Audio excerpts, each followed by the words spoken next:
Acércate a la cultura a través de todos tus sentidos. Esto es El Andamio.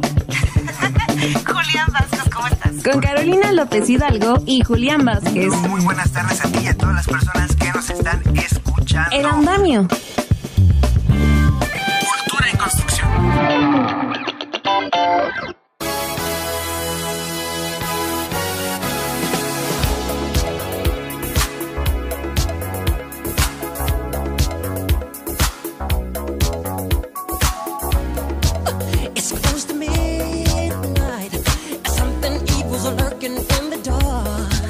Hola, muy buenas tardes, ya es martes y eso solo significa una cosa. Bienvenidos a El Andamio, Cultura en Construcción. Yo soy Julián Vázquez y a nombre de Carolina López Hidalgo los acompañaré este día en una media hora de cultura y qué mejor manera de empezar recordando dos grandes sucesos que ocurrieron un día como hoy.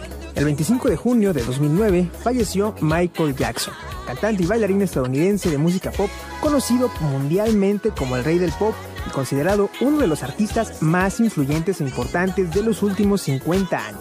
Durante la década de los años 80 se convirtió en la estrella del pop más exitosa a nivel mundial debido a su extraordinario impacto de álbums como Thriller, lanzado en 1982, que hasta la fecha es el álbum más vendido en la historia de la música. También un día como hoy, pero de 1903, nació George Orwell, escritor, periodista y ensayista inglés, cuya obra refleja sus posiciones contra el totalitarismo y sus peligros. Es autor de grandes libros como 1984 y Rebelión en la Granja, dos novelas que actualmente mantienen su fuerza original.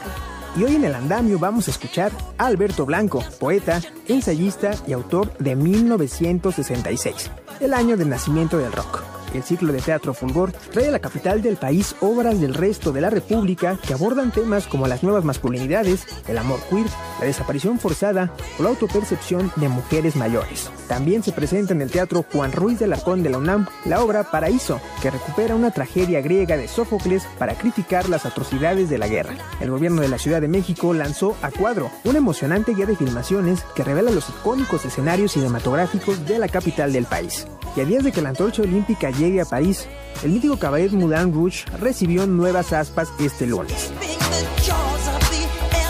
Muchísimas gracias por acompañarnos y paso a recordarles las redes por las que podemos entrar en contacto. Estamos en X, Facebook e Instagram como @elandamiomx. También si se perdieron alguno de nuestros programas anteriores pueden revisitarlos en YouTube buscando programa El Andamio Imer. Ahí aparecen todos los capítulos. También si quieren estar informados pueden visitar nuestro sitio de noticias en noticias.imer.mx/El Andamio o mensajearnos a nuestro WhatsApp al 55 66 31 24 27. Lo repito de nuevo, 55 66 31 24 27. Agradecemos a quienes nos escuchan por Horizonte en el 107.9 FM y también puede escucharnos en línea a través de Radio México Internacional.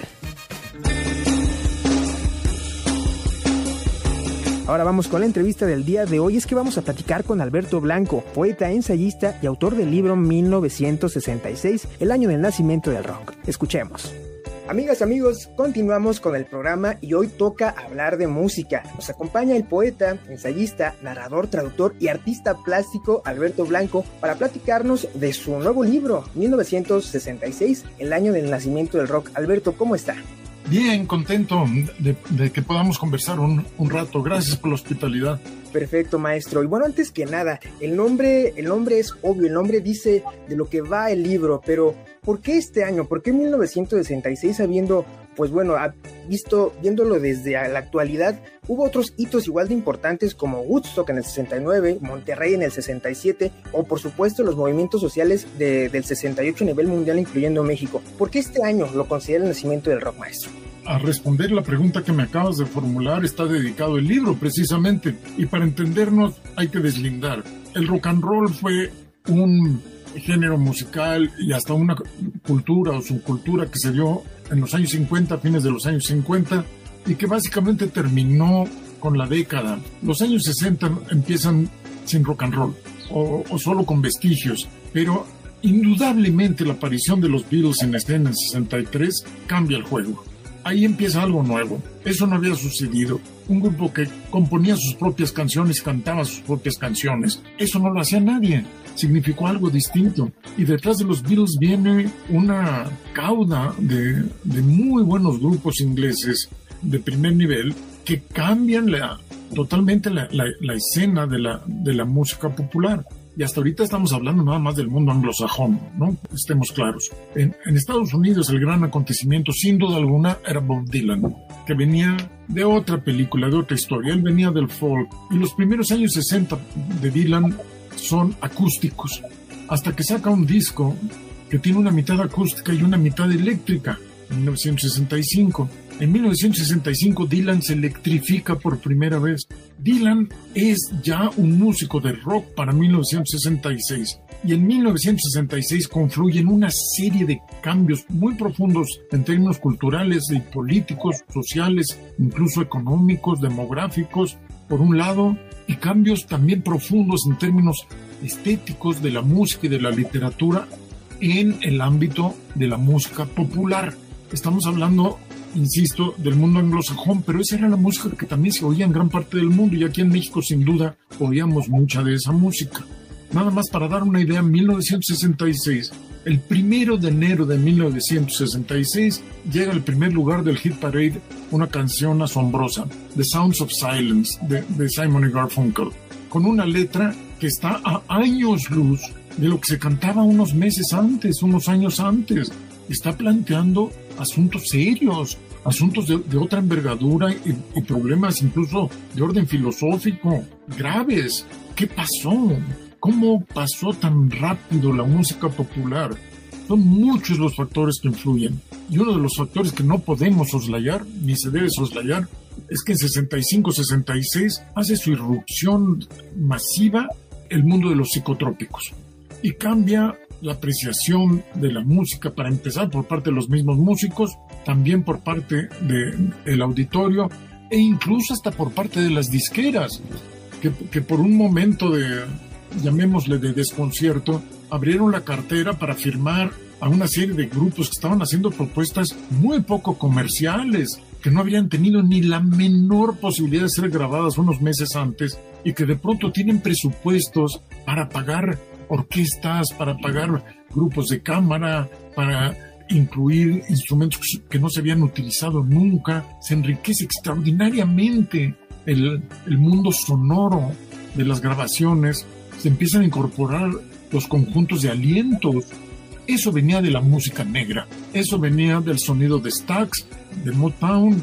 Realmente en la base de todo esto está la tradición de la música negra, el blues, el rhythm and blues, y después el soul, y las aportaciones enormes que hace la comunidad negra a la música popular. Perfecto, maestro. Y ahora, bueno, siguiendo con la línea del libro, pues algo que encontré en lo que he leído de él muy positivo es que también marca una especie de panorama a nivel nacional, porque como bien lo comenta en el libro, lo escribió con la visión, con la experiencia de alguien, de un músico, de un artista que vivió en México, todos los cambios que estuvieron pasando desde el 63 hasta el 66, cuando pues podemos decir que comenzó el rock como lo conocemos. ¿Cómo describiría el impacto del rock en la cultura específicamente mexicana en esos años? ¿Cuál fue el boom? Porque ahorita ya lo dije al principio, viéndolo 40, 50 años en el futuro, pues uno da por hecho muchas cosas, pero ¿cómo fue la llegada del rock al país? Bueno, para mí, como para muchos de mi generación, el rock se convirtió no solo en el soundtrack de esos años, sino a veces en una guía y en casos radicales incluso en una especie de oráculo. Escuchábamos con verdadera devoción a los mejores grupos, a los mejores compositores. Eran un acontecimiento. Y como era muy difícil para nosotros en México conseguir los discos, difícil y caro, bueno, cada disco era un hallazgo que se celebraba como en grande. Para los chavos ahora es mucho menos que imposible concebir, entender lo complicado que era entonces conseguir la música y todo lo que eso conllevaba. En 1966 se da un fenómeno que tiene que ver con el crecimiento de millones de chavos de mi generación y chavas de mi generación que se empiezan a acercar a una mayoría de edad y que empiezan a tener una cierta capacidad económica que nos permite pasar de los discos sencillos de 2 canciones o de 4 canciones, de 45 revoluciones por minuto, que entonces así era el asunto, a los LPs, a los álbumes, a los discos de larga duración. Y el álbum, el disco grande, se convirtió en el vehículo del rock en esa época. Y empezando por los Beatles, que entendieron muy bien que el rock no era nada más la música, que conllevaba todo un aspecto visual muy importante, que tenía que ver con la moda, que tenía que ver con un modo de vida, que tenía que ver con la literatura, que las letras eran fundamentales, y ahí no podemos soslayar ni por un momento la importancia de Dylan. Dylan indudablemente es el que abre camino en ese sentido. Es el faro del rock. No es por casualidad que se le da el premio Nobel, por más que habría sido absolutamente impensable en los años 60 que el rock fuera a tener un premio Nobel. Y hasta un Reina Sofía, como es el caso de Leonard Cohen. Y sin embargo, sucedió. Méritos literarios tienen. Las letras cobraron una profundidad inusitada para lo que era la música popular. Perfecto, maestro. Y bueno, como hemos estado platicando en todo este tiempo, pues también es un testimonio este libro de todo el impacto que significó el movimiento del rock a nivel mundial, no nada más en México, en todo el mundo.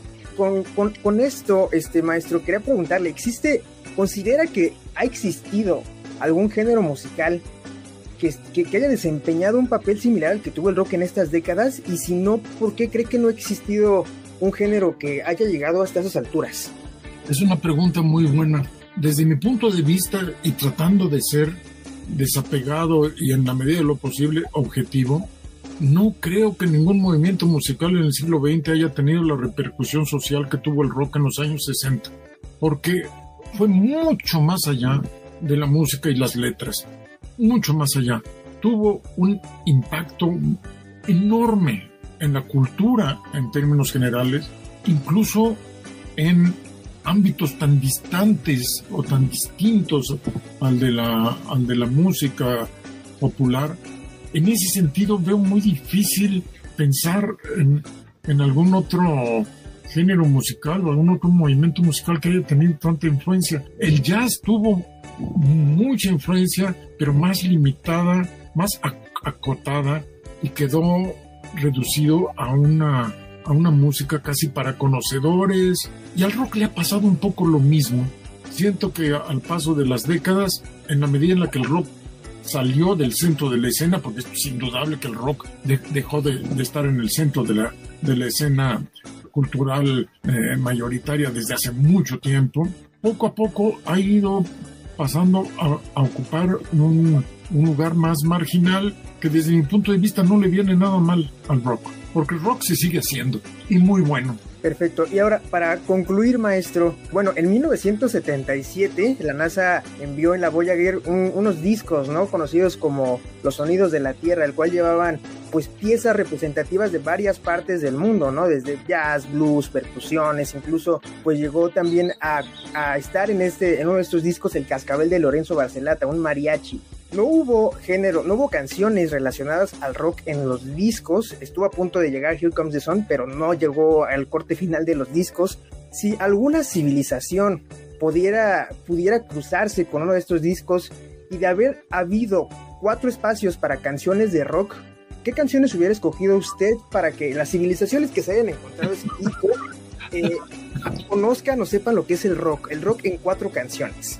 Voy a complacer tu fantasía con una sola, ni siquiera 4.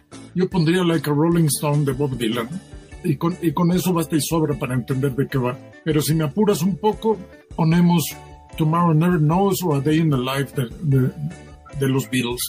¿Por qué no? ¿Por qué esas canciones?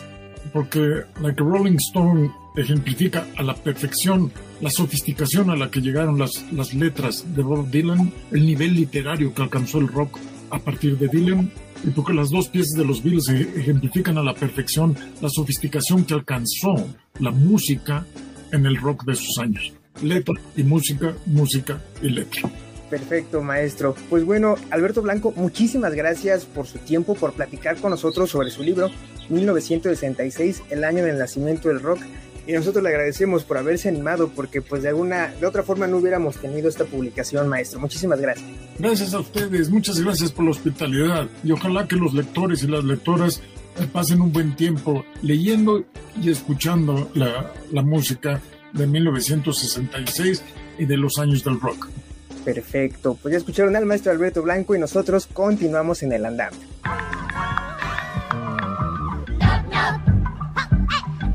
El andamio digital. Búscanos en nuestro sitio web como noticias.imer.mx/el andamio.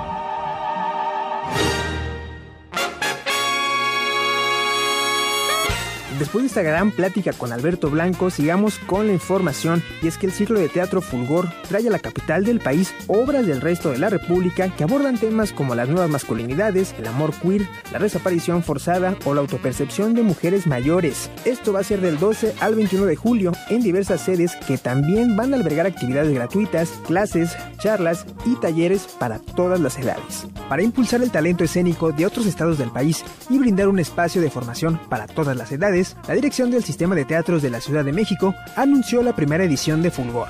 Del 12 al 21 de julio, Fulgor, Encuentros Escénicos con los Estados 2024, presentará obras de teatro de 8 estados que se salen fuera de la caja en cuanto a los temas de los que hablan, dirigidos para infancias hasta adultos mayores. Así lo dijo su curadora, Mariana Arteaga. No podemos entender el mundo si no intentamos traer a la conversación en un mismo lugar a infancias, a juventudes, adultos, adultas mayores y temas, el tema de amor queer, hablar también de la desaparición forzada, hablar de la visibilización en torno a qué estamos pensando, mujeres que son mayores de 60 años, 50 años, cuáles sus deseos, sus anhelos, cómo estamos consiguiendo el autocuidado. Las presentaciones incluirán teatro documental, coreografías innovadoras y activaciones que invitan a los y las asistentes a participar. El festival arranca con la compañía de teatro chilena La Re Sentida y su obra La Posibilidad de la Ternura, en el Teatro de la Ciudad Esperanza Iris. Mariana Gándara, también curadora, nos cuenta de qué va esta obra. Y es preciosa y urgente porque quienes la protagonizan son 7 adolescentes chilenos, varones, que lo que están haciendo en escena es cuestionarse este mandato de masculinidad que les hemos dado como sociedad. ¿Qué pasaría entonces si la idea de ser un joven varón también pudiera ser la posibilidad del cariño, del contacto? Entonces lo que queremos hacer ahí es un diálogo entre pares acerca justamente de todas estas posibilidades de la identidad de género, del construir un mundo que se antoja posible. Las sedes de Fulgor van más allá de los escenarios, ya que la Faro Cosmos, la Plaza Manuel Tolsá o la Biblioteca Vasconcelos también la recibirán. Los estados invitados son Baja California, Jalisco, San Luis Potosí, Campeche, el Estado de México, Ciudad de México y Guanajuato, que presenta Estudios en Campo, una serie de acciones entre lo artístico y el activismo que buscan repensar la capacidad de agencia del arte entre los diversos contextos de violencia, como la desaparición forzada. Así lo dice Mariana Gándara. Son 3 activaciones de esta serie de estudios que tiene Sara, en donde en cada una se busca una forma distinta de relacionarse con este fenómeno y sobre todo de cuestionar también pues cuál es la agencia que tiene el arte frente a él. Entonces arrancaremos con 500 nombres para encontrarnos, en donde lo que hará Sara es la transcripción de los nombres de las personas desaparecidas en su estado. Además de las presentaciones, también se llevarán a cabo clases, charlas y talleres para fomentar la creatividad y la participación de la comunidad completamente gratis. Va a haber un taller llamado Señoras, en donde cualquier persona que se autoidentifique como señora puede venir a ser parte de un espacio introductorio a los lenguajes de las artes escénicas y cómo estos lenguajes pueden también ser una herramienta de un autonombrarse en el espacio, en el tiempo, como lo que somos. Para conocer el resto de las actividades y sus horarios, puedes consultar la cartelera de la Ciudad de México en cartelera.cdmx.gov.mx.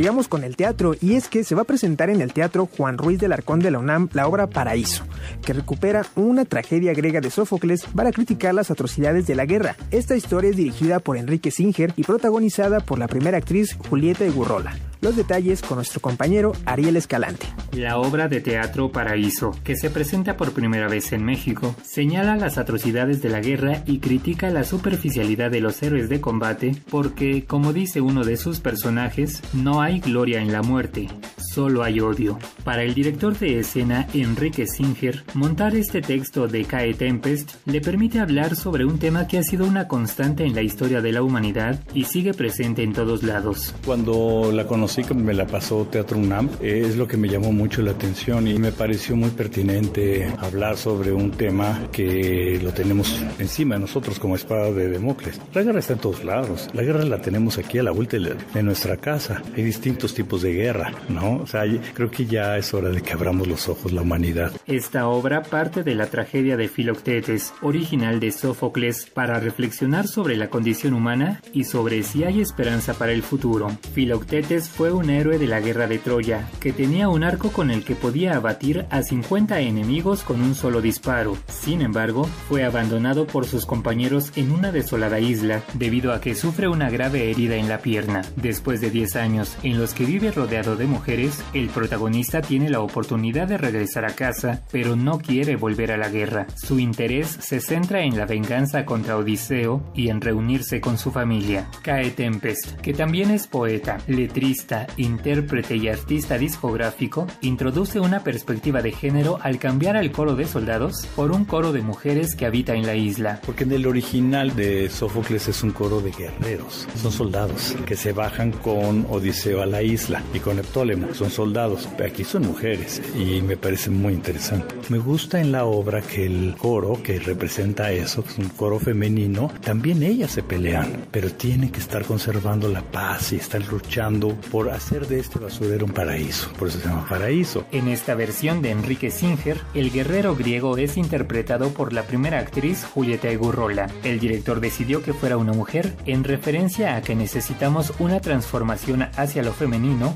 para darnos cuenta de que la guerra no soluciona nada. Porque es un hombre que está perdiendo su masculinidad, digamos, y está ganando en feminidad. Y en ese momento se da cuenta de lo mal que está el mundo y puede ser un poquito más lúcido. Entonces para mí representa eso, representa la esperanza de que cambiemos, pero tenemos que llegar al hoyo, tenemos que llegar al infierno, como dicen los personajes femeninos, hay que llegar al fuego, a lo primigenio, para después poder sonreír. Paraíso se presenta del 7 al 30 de junio y del 26 de julio al 17 de agosto en el Teatro Juan Ruiz del Alarcón de la UNAM. Los boletos se pueden adquirir en línea y en taquilla, y los jueves el costo es de 30 pesos. Para Imer Noticias, Ariel Escalante.